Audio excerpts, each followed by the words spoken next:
of those difficult things to talk about, but there's always a problem that you think, oh, I mean, they have it under control, and all of a sudden they don't. Oh, by the way, welcome to State of Play.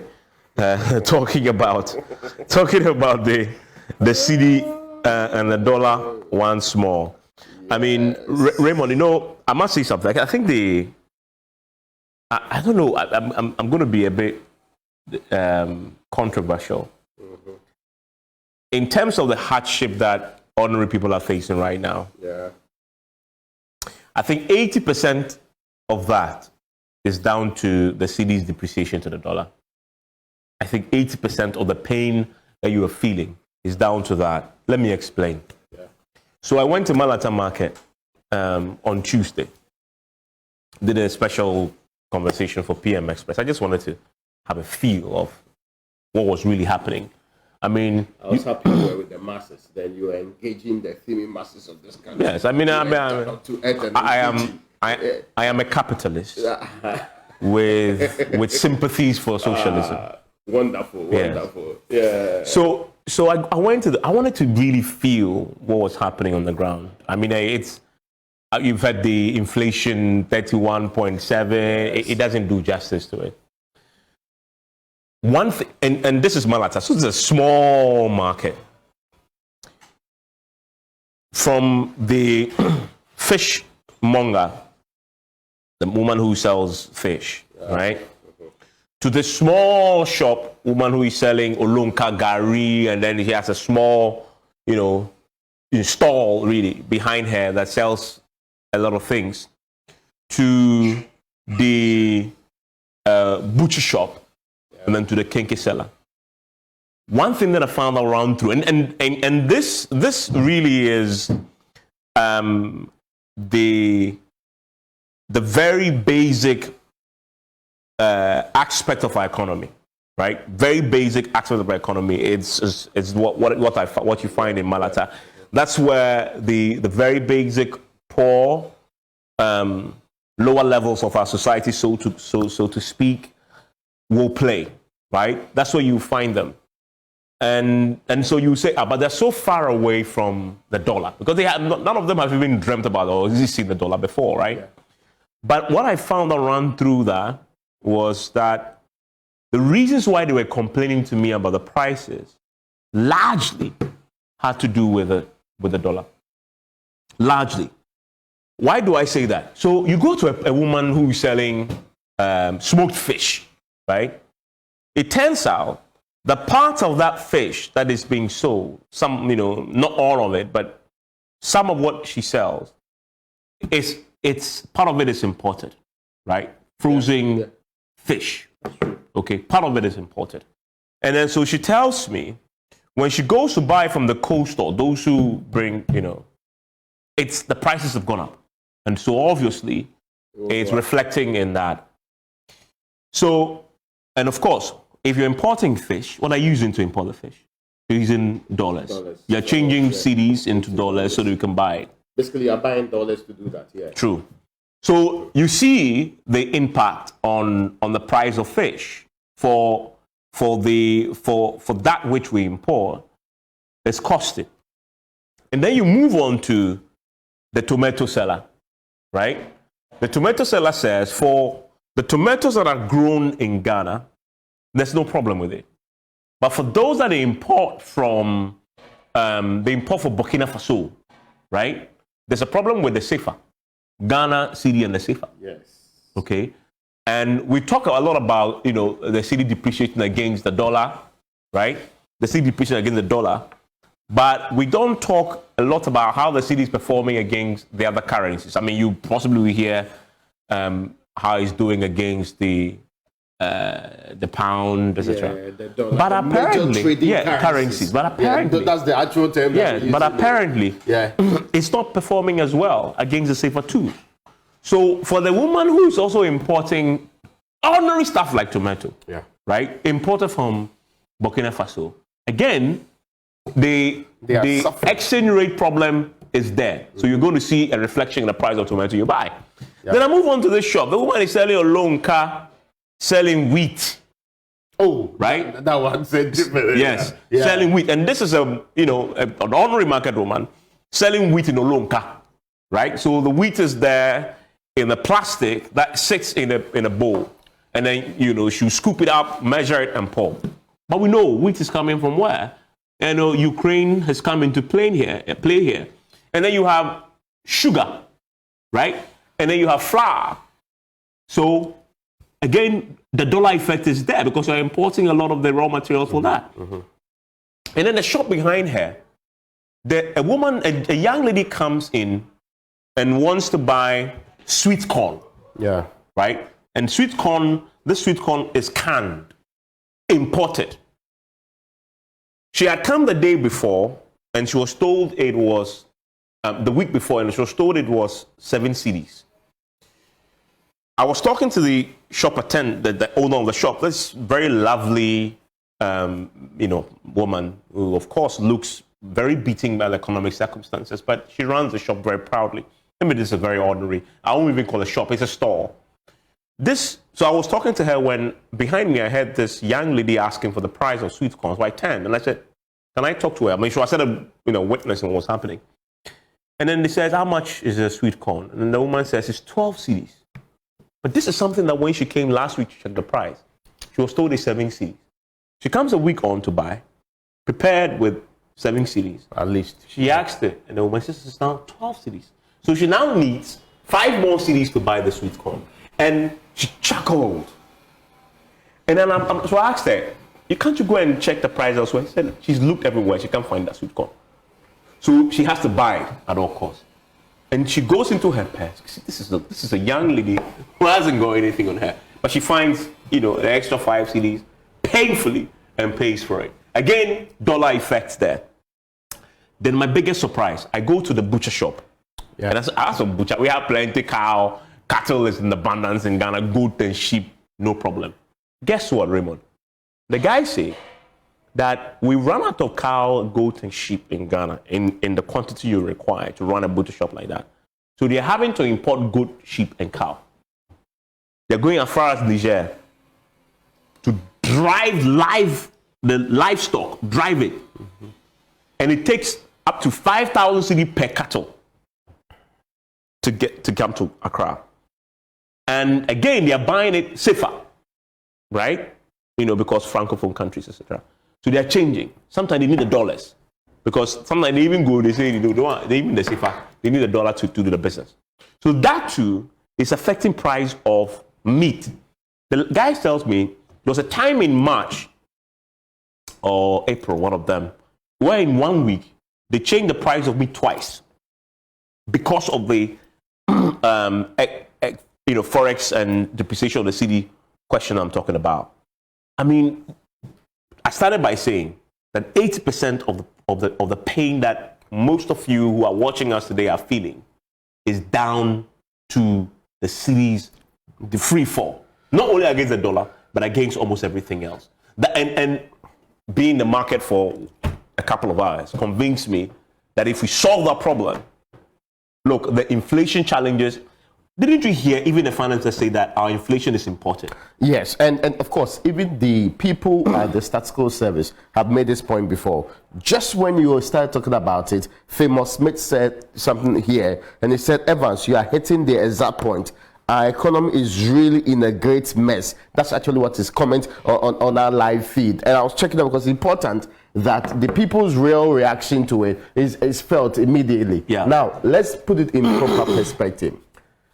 For a country that consistently had praised itself that we were doing single-digit inflation, and that it meant that prices were not on the increase at the rate that every day. And one of the things people hated in this country was the things that when you went up in the market in the morning, in the afternoon you go back, the prices change. You're talking about in a matter of days, and after things happening like that.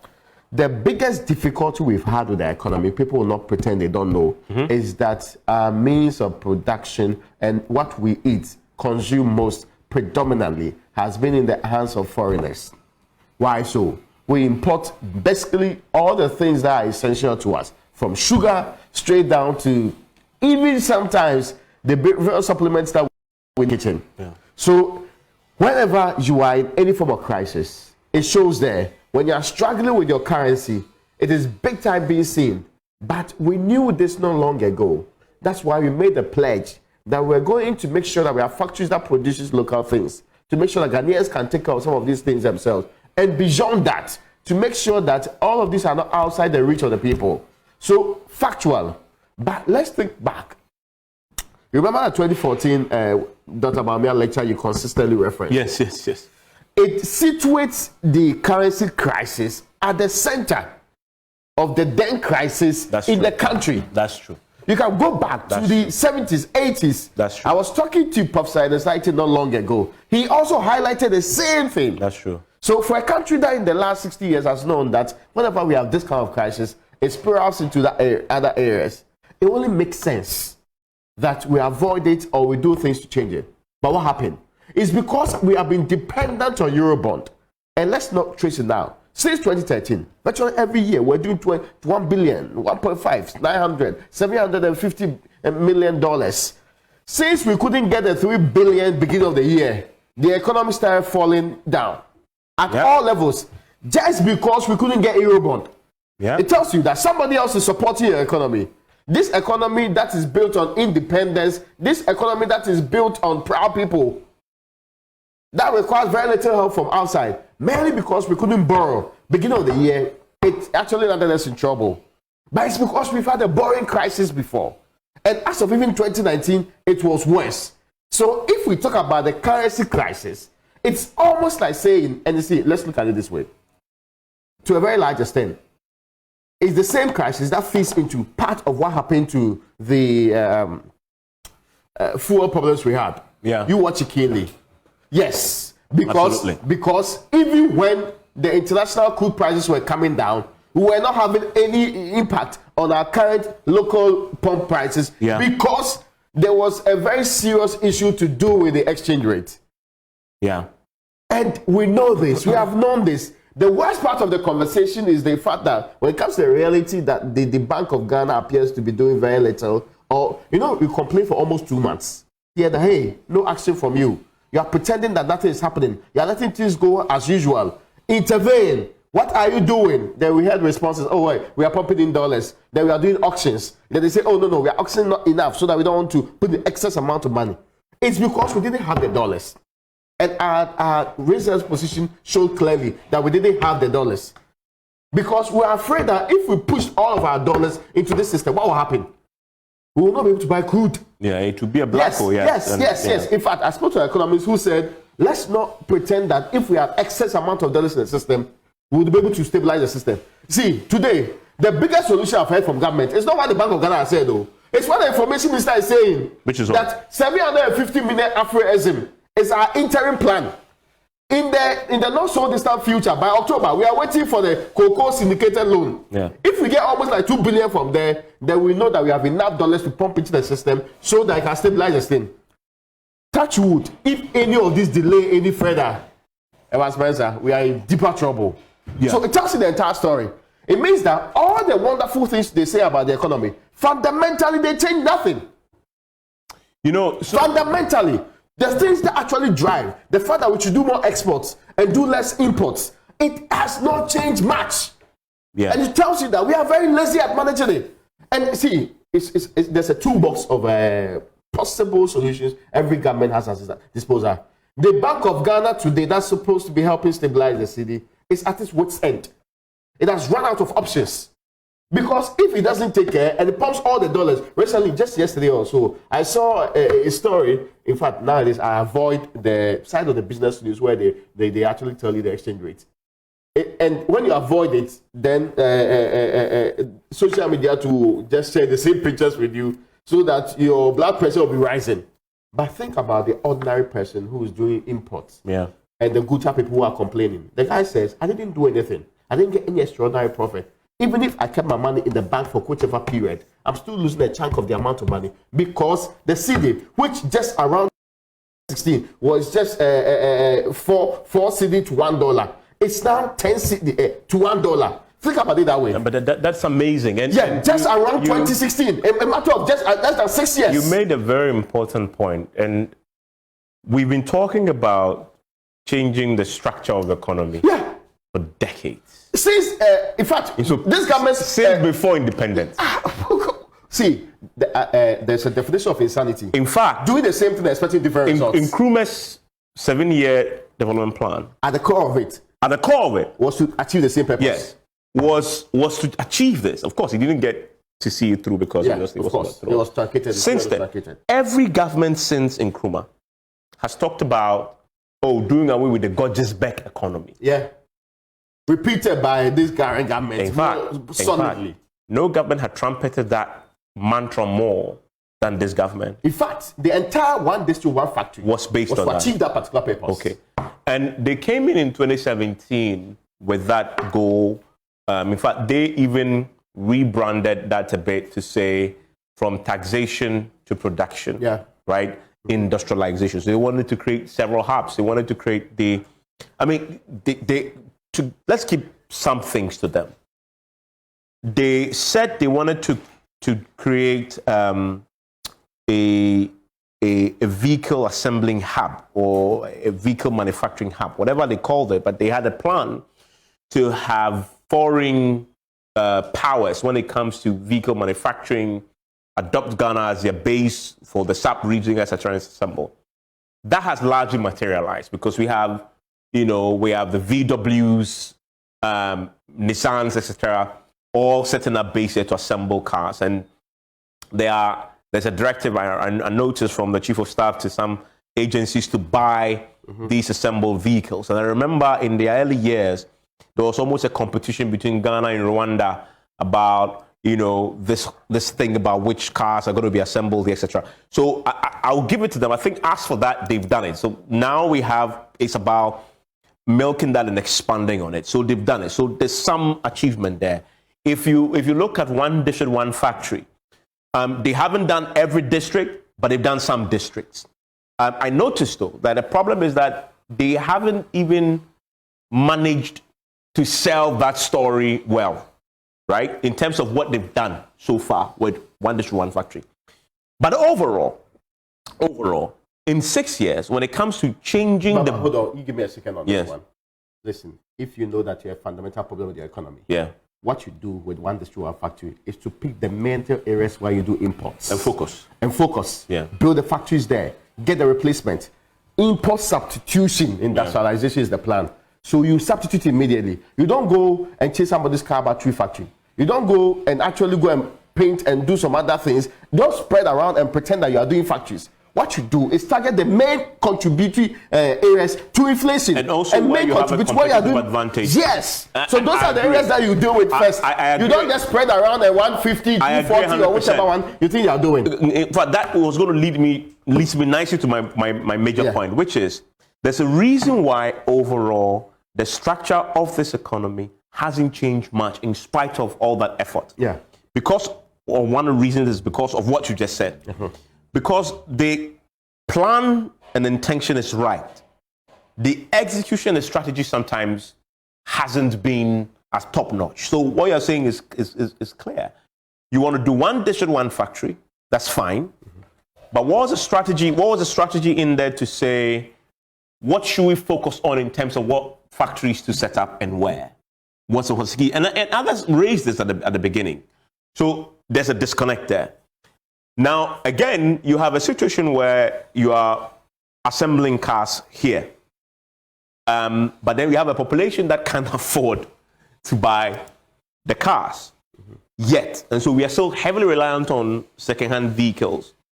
We have a banking sector that could help with, purchasing. But we know the banking sector want to do business with government. Yeah.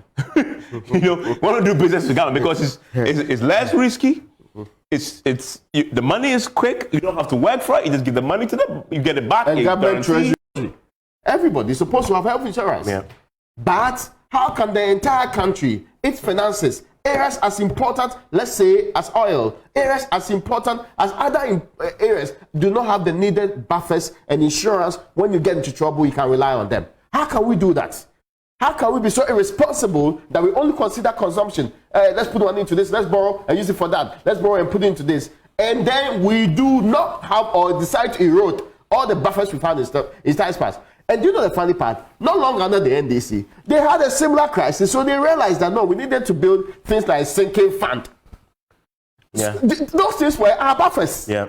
How come all of a sudden we don't have these buffers any longer? I mean, so how come they don't come to our rescue at the time that we need it most? we have a tendency as a country to repeat our mistakes. And it's so fascinating. It is the only reason why we keep going back to the IMF. Almost on the average, every 5 years we do go back to the IMF. I want to bring you a few of your things to be saying. Abdul Baki Drisu, you should discuss issues with a clean heart, not your usual mocking of government officials. Your topic itself shows your intentions. I mean, the topic is talking about the depreciation of the cedi, right? And yes, it's a play on the words of the vice president himself when he says that they've locked up the dollar and given the throne and given the key. So when Abdul says that the topic itself shows your intention, I wonder, I need to ask him, Abdul, are you saying that discussing the depreciation of the cedi, which I can bet is affecting you as me and everybody else? Yeah, because you're buying things as a higher rate now. Perhaps you have more money. Yes. I mean, sometimes people can weather the storm better than others. Is mocking government? Are you saying that just merely discussing this is mocking government? And to be honest, even the government itself, they spend discussing this almost every day. if the president would admit the emergency MPC was called because of this particular currency. If the president, if you admit, he probably is having sleepless nights over what is happening right now because of the cedi's unprecedented fall. And so clearly there's something amiss in this. And it's Alibila says this program is intellectual discussion, and of course this is a response to Abdul. Okay. I said this program is an intellectual discussion, saying you silly unnecessary defense away. Then he calls him a hungry MPP food soldier like you. Well, we don't know if it's a hungry food soldier or MPP. He has a view that I disagree with because you can't say discussing depreciation of the cedi, something that I insist is affecting 80% of us. The problem, the hardship is down to that, and say we are mocking government. The government itself would disagree with you on that. Raymond, I'm sure you have more on and this is on the Joy 99.7 FM page. The Joy newspaper has other messages to you. I actually gave you Famous Smith's own. The other messages. Okay, let me bring you this particular one. This is interesting. We put this up also on Twitter. Yes. And I want to share with you what some of the messages. Hold on. On this one was from Samuel Brian Boabe. Oh, that's he says the MPP has a history of finding solutions to Ghana's problems, and this will be no different. So we're asking them to share their thoughts with us on do you have faith in the government to save the cedi? There's another one from GHU President. How can you solve problems when you're always blaming others? That's also a question directly to they're coming from Samuel Brian Boabin. Now, at Claymore said the government has failed us all totally. I remember when my mother and I used to discuss about the dollar being 4 cedis, and now it's a little bit 10 cedi, and that should drum home the points. 4 cedi, barely 6 years ago.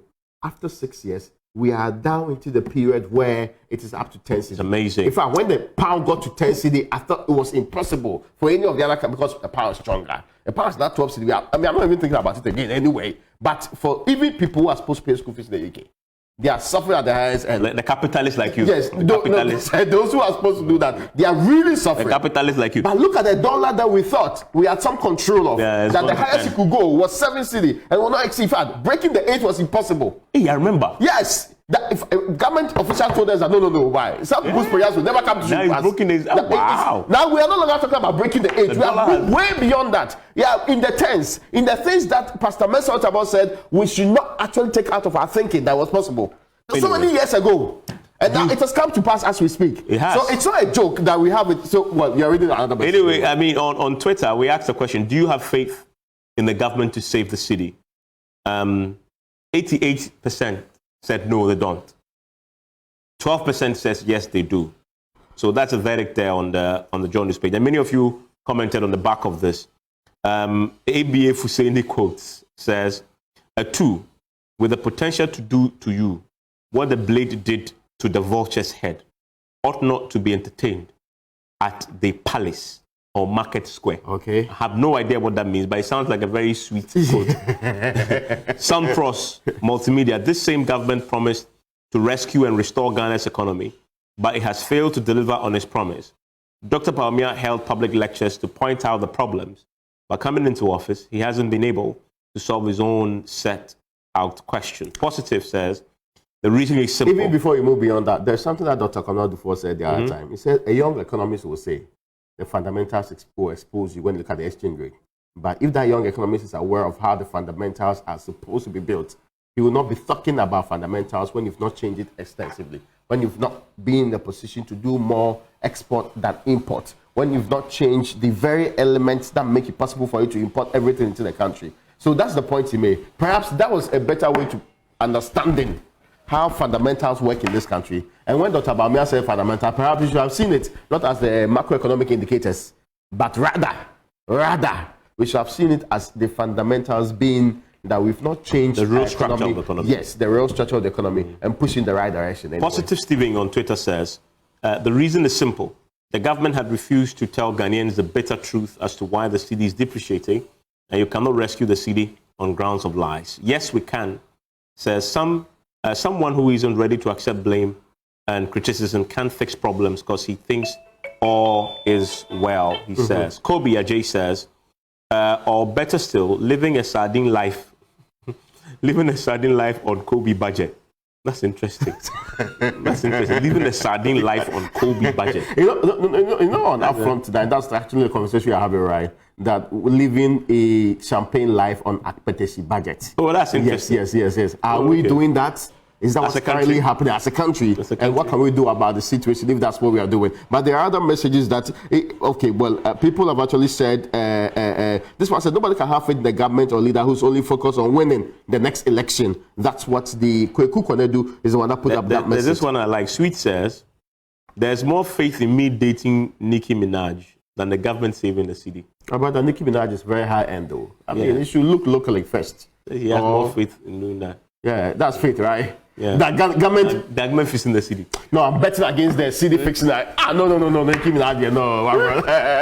But I mean, he's trying to tell us that it's a very tall order. And yes, in the interim, indeed, when the money's coming, when syndicated loan comes, when Afri money coming, we'll actually be able to stabilize it for a while. But many people are projecting that, you see the thing you talk about that we're going to 4 cedi, 5 cedi, it will never happen again. We will stay within this terrain. The others were also saying that probably will come down to 7. 7, yeah, sure. I'm targeting that maybe 8, 9 will be the perfect position.